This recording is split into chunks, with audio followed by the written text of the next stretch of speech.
So எல்லாருமே ready ஆகிட்டாங்க.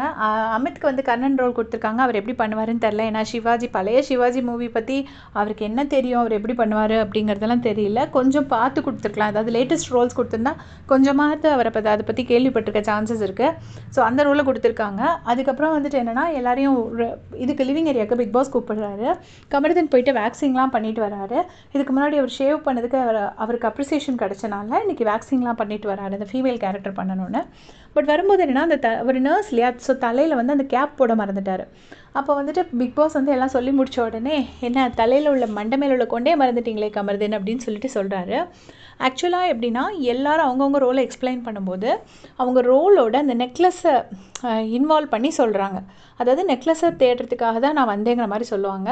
But Kamarudhan எப்படி சொல்லியிருப்பார்னா, என்னோடய ஃப்ரெண்டு கமருதன், அவரும் அவரோட ஒய்ஃபு நத்தக்கண்ணி யாருன்னா பார்வதி, நத்தக்கண்ணியும் சண்டை போட்டு பிரிஞ்சுட்டாங்க. ஸோ அவங்கள சேர்த்து வைக்கிறதுக்காக தான் நான் ஃபீமேல் கெட்டப்பில் வந்திருக்கேன் அப்படிங்கிற மாதிரி சொல்லியிருப்பார். அப்புறம் தான் பிக் பாஸ் வந்து இப்படி கலாய்ச்சி விட்டுருவார். அதுக்கப்புறம் வியானா வந்து சொல்லுவாங்க. வியானா வந்து சொல்லும்போது முதல் மரியாதை ராதா கேரக்டர் பண்ணுறாங்க. அவங்க சொல்லும்போது, என்னம்மா உனக்கு தமிழ்லாம் இப்போ நல்லா வருதேன்னு சொல்லிட்டு கனி அக்காவும் அரோராவும் வியானாவும் சும்மா கிண்டல் பண்ணுவாங்க.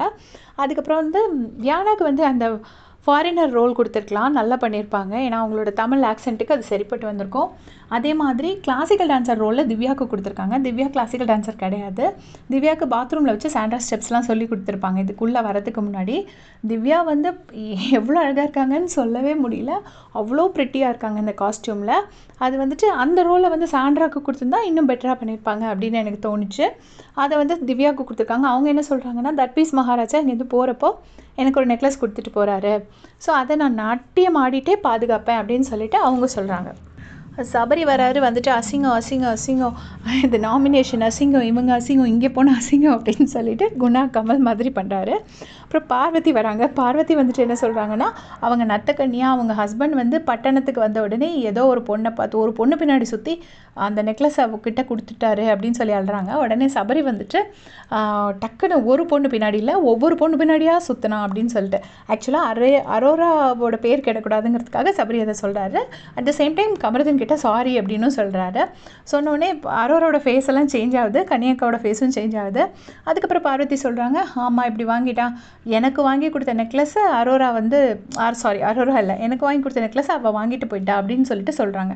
சொல்லிவிட்டு போய் உட்கார போகிறப்போ பிக் பாஸ் சொல்கிறாரு, நான் தான், அதாவது பிக் பாஸ் சொல்கிறதுக்கு முன்னாடி இவங்க சொல்கிறாங்க, நான் தானே தாலி கட்டின பொண்டாட்டி, அதனால் அந்த நெக்லஸ் எனக்கு தான் சேரும், அடுத்தவளுக்கு போய் சேரக்கூடாது அப்படிங்கிற மாதிரி சொல்லுவாங்க. அப்போ விக்ரம் கேட்பார், நீங்களா தாலி கட்டினீங்க அப்படின்னு சொல்லி கேட்பார்.